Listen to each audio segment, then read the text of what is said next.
So here we are, lesson number 12, the last in this series for Vital Survival.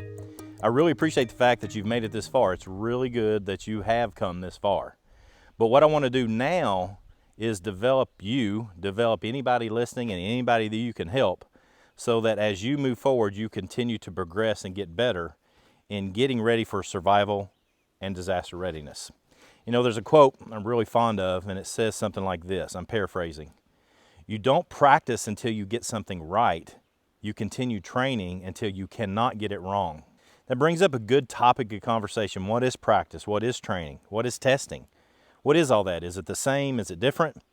It's all actually very different, and understanding those differences is vitally important. I'm going to help you with that in this particular lesson.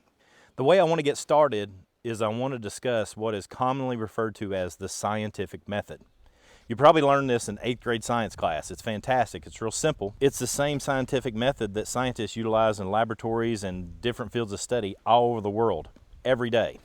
So let's get started with it, and we'll learn how to apply it to survival by walking around in the woods. All right, scientific method. Again, it's rather simple, but man, is it useful for you developing your skill set. The first thing you want to do is ask yourself a question. I'll give a couple of examples. I think if I go out with this sleeping bag in 20-degree weather, I'll stay warm. Or I think the bark from this tree is going to be useful as a fire starter. Something of that nature. Just ask a question, something that you would like to know. The next step in the scientific process is you start to do the research. And the beautiful thing about research is that you have YouTube, you have books, you have the internet, you have other people, you can go to classes, you can study, research, and start to get an idea of what you think is going to happen. The next step is you form a hypothesis. You basically make a guess. Yeah, it's going to work after the research. After you do that, you then actually experiment. For example, if we talk about that sleeping bag again, we actually take our sleeping bag, get into the backyard in 20-degree weather, sleep in it, find out, yep, we stayed warm, or nope, we didn't. That's an experiment. And then after we do this experimentation, what we do is we analyze the results. You know, in our particular case, yeah, we stayed warm, or no, we didn't. That's the results. Once we discover those results, we then share that with others. They'll probably do something similar, maybe something different, and if you work with others, then we can come to a firm conclusion of what works and what doesn't work. That might seem a little bit, I don't know what, hard to understand. So what I want to do is I actually want to walk through the woods and actually do that with some fire building supplies, and we'll see what happens. So again, here's an example for you.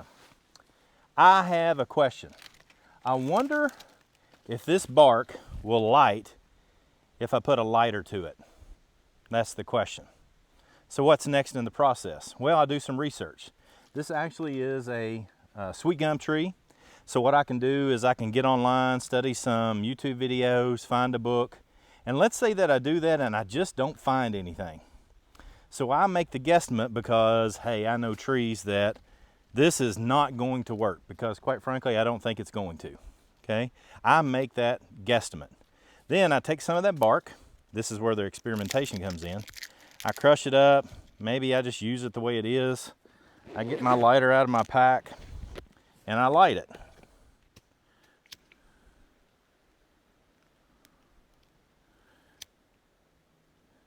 And even with a good lighter, well, it's starting to get going, but it just kind of sizzles and doesn't do much. So no, that's not good. That's my results. This is what I put together as my results. So now I call my buddy, one of the other instructors with Reliance, and say, hey man, I was trying to make a fire with the bark from a sweet gum tree and it didn't work. So won't you try it and see what happens? Because when he tries it, maybe it needs to be drier. Maybe it needs to be a different kind of tree. Maybe it needs to be a different kind of lighter. And so by the time we put all of our heads together, try different things in different pieces and parts of the process, then we'll come up with a firm conclusion. That's how you apply the scientific process to anything that you want to try to test and study. So that is a fantastic method to do anything like that for survival and disaster readiness. Now, I mentioned earlier that there's 3 things that we want to take a look at, and they're all different. Let's think about practice, training, and testing.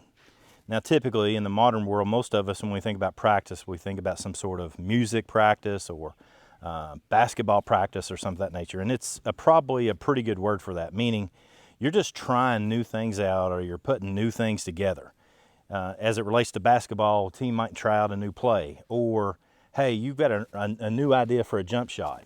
As it relates to survival and preparedness, it might be that, hey, I think I can walk 10 miles if my car breaks down.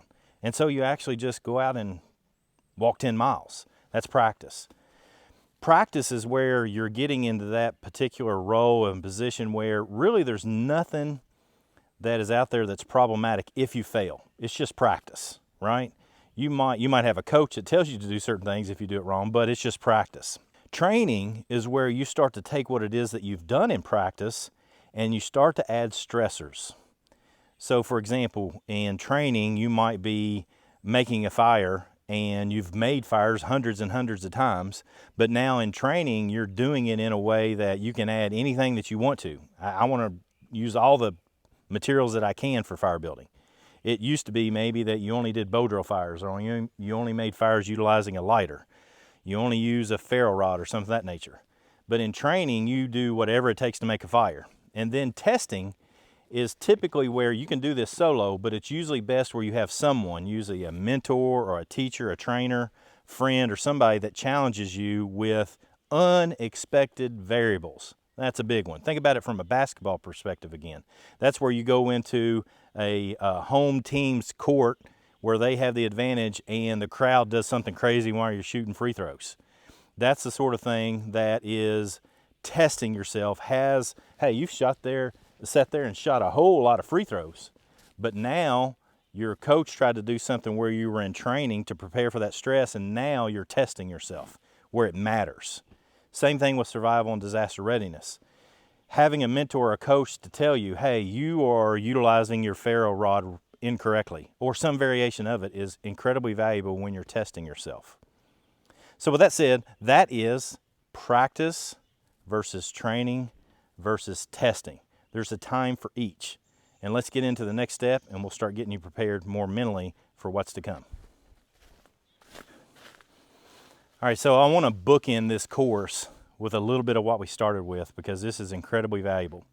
It's the foundation of what it is that is vital survival, and it's also what you need to understand about yourself as you continue to move forward, whether you're getting yourself prepared for disaster, survival, going to boot camp for the first time, going to college, you're going to get married soon, you're getting ready to have your first child's getting ready to go to boot camp. Whatever it is, you need to prepare yourself, and there's 4 ways that you prepare yourself. Let's review. Mindset, skills, tactics, and gear. There's things in each one of those that is important as it relates to practice, training, and testing. Do not forget that. So we've talked specifically in this last lesson on skill development. You need to practice, you need to train, and you need to test your mindset. You need to do that for skills like we've already talked about. You need to do that with others. That's tactics. And you need to do that with gear. So for example, I showed on this last lesson just pulling that bark out and trying it with a lighter. I could have tried it with a different lighter. I could have tried it with a ferro rod. I could have tried it with a propane torch. It probably would have caught fire. So these are things where we have to determine mindset, skills, tactics, and gear, and it requires you to spend a lot of time and effort making sure that you're absolutely totally prepared. There is no silver bullet, as they say. There is no secret. There is no one little thing that I can tell you. That's why when we started this course, we intended it to be about 3 or 4 videos, and we pushed it out to 12. It requires that much, and it requires a downloadable book to go along with it. So check that out as well. These are the things that you need to be able to do to, again, get yourself prepared. It's practice. Practice a lot. Remember, it's going to take a lot of reps. It's not going to happen the first time you get it. If it does happen the first time you get it, that doesn't mean you're good at it. That just means that you were very fortunate and you got it on the first lick, whatever that takes.